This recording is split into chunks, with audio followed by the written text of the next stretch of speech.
News 28 मराठीमध्ये आपले स्वागत आहे। आजच्या मोठ्या बातम्यांबद्दल बोलूया। पश्चिम बंगालसह इतर राज्यांत भाजपचा विजय, सावनेरच्या गांधी चौकात जल्लोष। 5 राज्यांच्या विधानसभा निवडणुकीत भारतीय जनता पक्षाने पश्चिम बंगाल, आसाम आणि पुडुचेरीमध्ये मिळवलेल्या घवघवीत यशाबद्दल सावनेरमध्ये भव्य विजयोत्सव साजरा करण्यात आला।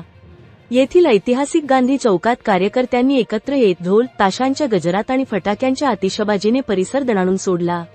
या विजयी जल्लोषात नागपूर जिल्हा ग्रामीण उपाध्यक्ष रामाराव मुवाडे, नगराध्यक्ष संजना मंगळे, उपाध्यक्ष राजू गुगल आणि गटनेते रवींद्र ठाकूर प्रामुख्याने उपस्थित होते।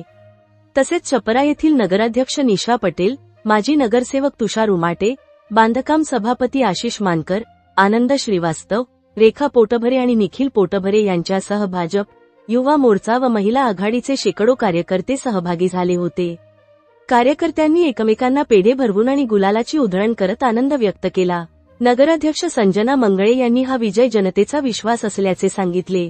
कार्यक्रमाचे संचालन पिंटू सातपुते यांनी केले, तर आभार बापू सुरे यांनी मानले। कोणताही अनुचित प्रकार टाळण्यासाठी पोलीस प्रशासनाकडून चोख बंदोबस्त तैनात करण्यात आला होता। या विजयामुळे कार्यकर्त्यांमध्ये मोठा उत्साह दिसून येत आहे। रिपोर्टर सूर्यकांत तळखंडेची रिपोर्ट।